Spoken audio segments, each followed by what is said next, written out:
Chapter 4, Part 2. I didn't summon prongs again until we were in the shrieking shack. By now, people thought this was the most haunted house in Britain, as ever since 5 years ago, at least once a month, screams and wails reverberated through its walls. People blamed evil spirits, and Dumbledore encouraged it. But this was actually Moony's den, and the sounds were his pain. I stayed human for as long as possible, watching Remus bent nearly in half backwards as Moony clawed his way out. Remus was split open, as if someone was working an autopsy on him. He was screaming to make it stop. None of us could help him with this, only prevent further injury when the wolf appeared by playing with them. Otherwise, Moony will turn on himself. We saw the lichened symbiont within Remus' ribs, heaving in the blood that usually ran through Remus's veins as it became larger. The rib cage of Remus was crackling apart, and the popping sound was horrible to listen to. The flesh had peeled away as if boiled off, exposing muscle that was stretching and tearing, and the bones that were cracking. The blood inside the double body was bubbling up, and occasionally spluttering apart, like a coughing volcano. I could even see the heart beating fast from the stress. Harry gasped and leaned over the side of his bed, dry heaving. He never knew the brutality of it until his father's own words described it in vivid detail. Harry's basic AD was out pops a wolf, and then out pops the man at the end of the night. Not this. He lay still for a while, thinking of Lupin out there right now. He hoped he would never become a werewolf. None of us will dare leave his side in the darkest moment. The lichen broke out as first proceeded from Remus. Transformations varied in lengths. It depended on the mood of the human the day before or the wolf in the pre-morning light. Basically, the happier the man or the wolf, the quicker the change. I've seen some last a few minutes. I've witnessed ones that lasted nearly an hour, during which Remus has held my hand so hard he broke 3 fingers. I had to use a binding charm on my hand, and then hobbled about his prongs. I had blamed Snape the next day for breaking them when getting Pomfrey to fix it. Better that than the truth. That one was the first full moon after Sirius has screwed up last year. The first full moon since we all learned animagic that Padfoot would not join us. The madness of Remus has spread to Moony, and both nearly killed each other from ripping apart. It was the first time I heard Remus screaming for death, not just to make it stop. I never dared ask if he had asked for death before that night, and I never will. This one went on for about half an hour. We were all apprehensive about this full moon. Moony was soon lying on the floor in front of me, panting. I finally shifted to prongs. Wormtail ran up my legs and into my horns. Padfoot stayed just outside the bedroom, behind me on the landing of the stairs. I nudged Moony. He licked my muzzle then pulled himself up.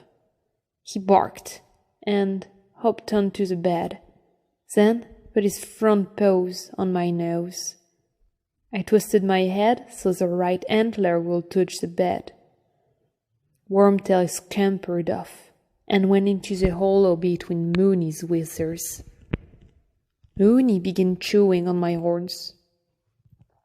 My glasses, my horns, and even my wand, which to this day still has marks on it. The one I bought at Oliver End's, not the other one. Heads out of gutters, please. That said, I wouldn't be surprised if Remus thought of that one too, just to piss me off. Harry spluttered, shoving a pillow into his face to keep from bursting out laughing. Did I look like a bloody chew toy? I have never liked dogs. Bad experience as a kid. I was a cat person. Now I was stuck with not one but 2 dogs. Why in the hell couldn't Remus be a werecat? Cats are nice. Don't chew, and sure as hell don't slobber. I should check the restricted section to find something to turn this mutt into a pussycat. That would be great. He's still chewing on my horns by the... Whoa! That was my hair! I bleated and pulled away. Mooney whined and licked his chops, looking innocent. This is why I'm stuck. A flight animal. Oh, by the way, I vote we change the Fleabag's name from Mooney to Chewbacca. Anyone else? What? Remus is a bad boy and forces us to watch both Star Trek and that Star Wars movie that just make out the summer. Apparently, it's bad to like both. But I still like the name Chewbacca. It's totally chewing my horns. Again! Well, this isn't pleasant. Harry finally burst out laughing. He bat his pillow with his fist, roaring with laughter. He had to wipe a few tears from his eyes before continuing. I bleated miserably and pulled my head up. Mooney promptly flipped over looking for a belly rub. Another thing you don't have to do with cats. I put one hoof on him and pushed it back, and forced a few times before stepping back. That was all he was getting.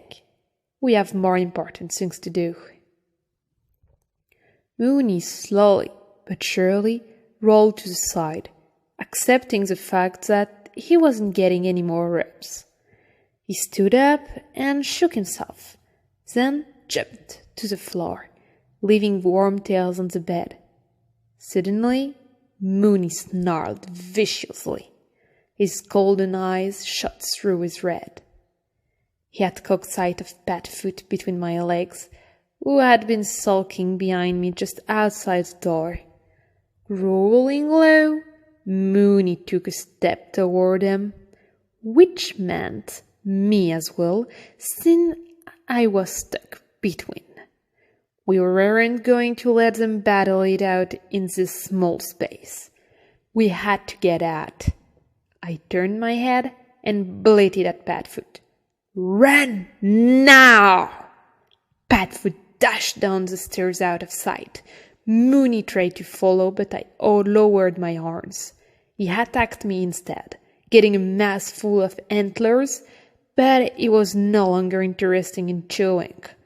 Mooney wanted Padfoot's blood. I suddenly felt the breath of the night sweep over me. The door below was open. I bugled, letting Padfoot know that I was allowing Mooney past, then put my head to the bed for Wormtail to grab my horns. I bounded off, then stirred after Mooney. I couldn't believe how fast those dogs were.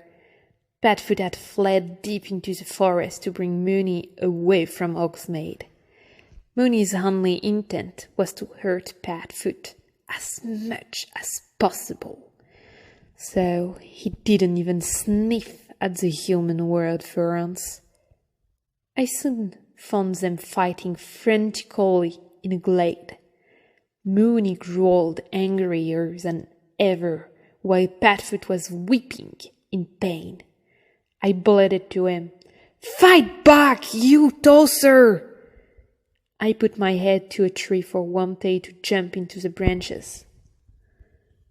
"Dad, what is Wormtail?" Harry complained. He was wondering if Peter was perhaps a monkey or a badger or something. Small enough that it couldn't hold back a werewolf, but he had to be big enough so Mooney wouldn't hit him, right? Then I gauged the fight, wondering where I could butt in to punch them apart before Mooney killed Padfoot. Sirius fought only to defend, but he allowed Mooney too much leeway, since he was so desperate to be truly forgiven. I soon saw an opening and lowered my rack for a charge. "Don't save him, Dad!" Harry whispered aloud, knowing the story anyway. "Please don't! He'll kill you 4 years later!" There was a sickening stud at horns met wolf flesh. I suddenly plunged into Mooney, throwing him into 5 feet into the air and 20 feet away. "No," Harry whimpered, clapping one hand over his eyes. Then he rubbed his scar. Why did you save him? Prat!" Remus will be as a grudges at the attack for the rest of his life. As Mooney came crawling back, I stood between him and Padfoot, horns lowered. I sent out a bugle. Mooney crawled, but came no nearer. I bleated at him. "Enough! You've made your point," Mooney growled. "I, Alpha. I, Delta. I have some say. Padfoot hurt. No thanks to you." The great Rim was lying limp on the ground, crying pitifully. He was more red than black. "Hurt me!" "Yes, accident though. Hate Padfoot, not back. Love Padfoot, is back. Remus love, I hate." At least someone admits there's a crush going on. "Padfoot, sorry." We all looked around at the Grim, who was dragging himself forward. He collapsed at my feet, crying. I nuzzled them. Truth was, Padfoot could die tonight. What would we tell the school if Sirius died tonight?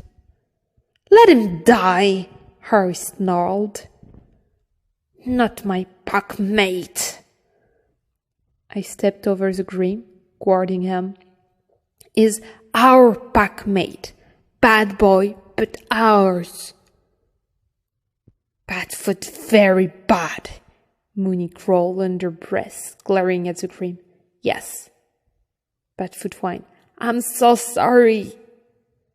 Mooney stepped closer to just a millimeter out of reach from my horns. He sniffed, licking his chops, then growled at Padfoot. "Omega, know your place." "Yes, my Alpha." Mooney turned away and walked into the forest. Wormtail dropped onto my head to hold my horns while I cautiously stepped away from Padfoot. I started to follow Mooney. Padfoot hobbled along behind me, pausing often to rest. I had to leave him behind, so I lowered my head to make Wormtail stay with him. Mooney was loose. Someone had to catch him. I had to try to keep him close in case I needed help from Padfoot, though he was in hardly any condition to help me. This could get worse. I turned away to continue into the forest. I never knew dogs could scream. Padfoot had suddenly screamed. Glancing back, I saw Mooney on Padfoot, sinking his fangs into the cream's chest. Sweet Merlin! He was going for the heart! I was in the process of charging, but Wormtail jumped onto Mooney's head, beat his hair, squealed. "Leave him alone!" Wormtail jumped away a nanosecond before I gouged Mooney's flank, shoving him off. "Satisfied now?" "Very," Mooney huffed, and went to lie down under a tree. I watched him for a long time, but he appeared to be sleeping. Mooney is not to be trusted, though. He's lied several times to us before. Gets the perfect lying streak from Ramus. Wormtail scampered over to stay with Mooney, who woke up. Knew he was lying. To lick him. As they snuggled together, I looked back at Padfoot, who was lying like a sphinx, but with his head down. He was gasping and bloody. I finally released the press. I didn't know I was holding, and then I collapsed right there. The fight over, the stress now gone, my stag form screamed from within at the injuries from the summer. "Bronx?" Padfoot whined, tired. I didn't look, but I knew he watched me for a long time. But I was too sore to care. I curled up, putting my muzzle on the ground, and let my horns hold my head up a bit. There was no more fighting or talk between us.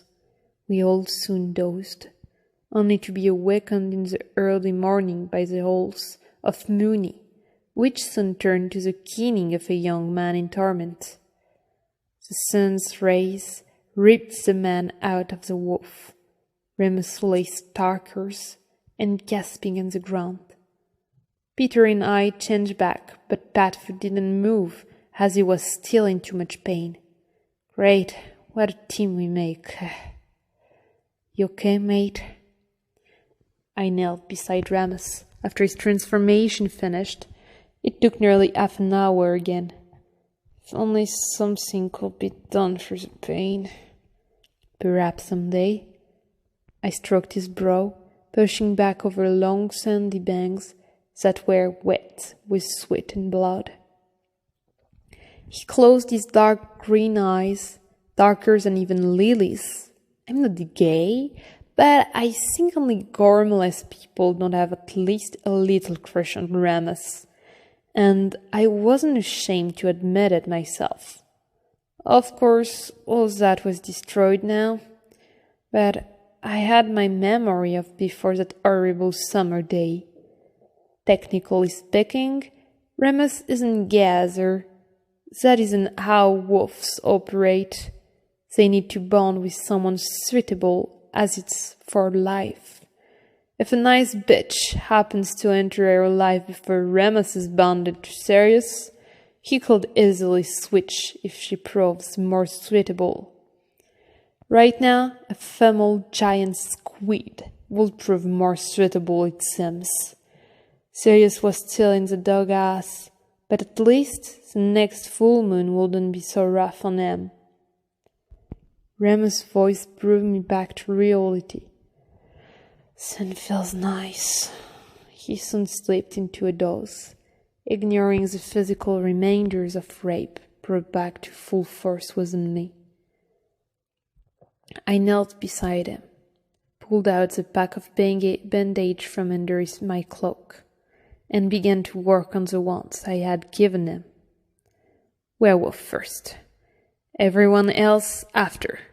If there's one thing this pack knew, it was pain, and we knew how to hide it, or put it from our minds until we could deal with it.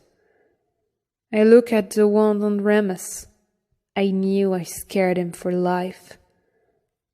Peter helped Sirius, and for a while We worked in silence, patching up our dog Tim. Remus grunted whenever I worked on the hole I had punctured in him. "Sorry, you old fleabag." He grinned at me, wolf style. When I was finished, I let myself lie flat on my back to stare at the sky. Remus got up for a moment and began cavorting around the glade, letting Mooney take over a little. He snapped at a flock of flutterbys, baited a rock between his feet, and then found a branch at Fang in human haste level and promptly began chewing on it. "Hey, Chewbacca!" I called out. Remus stopped mid-chew to stare at me. "Haven't you forgotten something?" Remus shrugged, branch still in his mouth. I sat up a moment to take my cloak off and gratefully lay down again. Using my wand, I levitated it over to Remus. "Get dressed, you nut!" Harry paused to look away from the words and stared at nothing in a sort of "Are you kidding me?" look. Remus hissed at me. "Chewbacca!" he snarled, throwing my cloak over his body. He tried to look furious, but I could see his mouth twitching. He came and offered a hand to pull me up. I grabbed it, and I was pulled to my feet.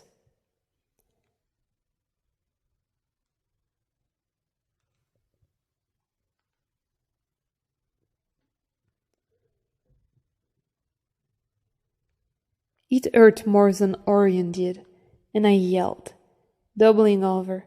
Something was wrong. All my wands I had received under the man's torture seemed to be back in full force.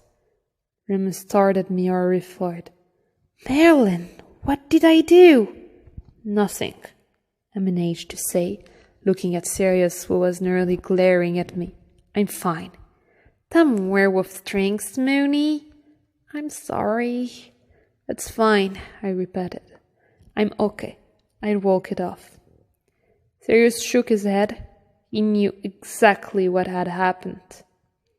We made our way to the shrieking shack, so Remus could get fully dressed. Sirius rested as much as possible. They had yet to speak to each other. Next we hobbled through the tunnel to Hogwarts and went directly to the hospital wing. The only one not injured was Peter, but only Remus and Sirius had a bed. Remus went straight to sleep as Pomfrey did a better job on the holes in his side. "What on earth did he do?" she asked. But since no one knew we could be with them on full moons, we kept silent. I kept myself hiding. I was fine, as I kept saying. Only Sirius will be allowed to take care of me. So I had to wait. I will wait. It was over. Our pack was complete again. We blamed Snivellus, as always, for the cuts and tears all over Sirius, who ended up in a bed for next to Remus. I couldn't believe we were all alive. I thought Sirius would die. I felt I will die, but we are okay, for now. When the Wolf Star team fell asleep, I headed out to catch up on some work. I saw Lily by the library. I kept walking, heading for Gryffindor Tower. Peter stayed with Lily, so I took the shortcuts alone. It took me nearly an hour.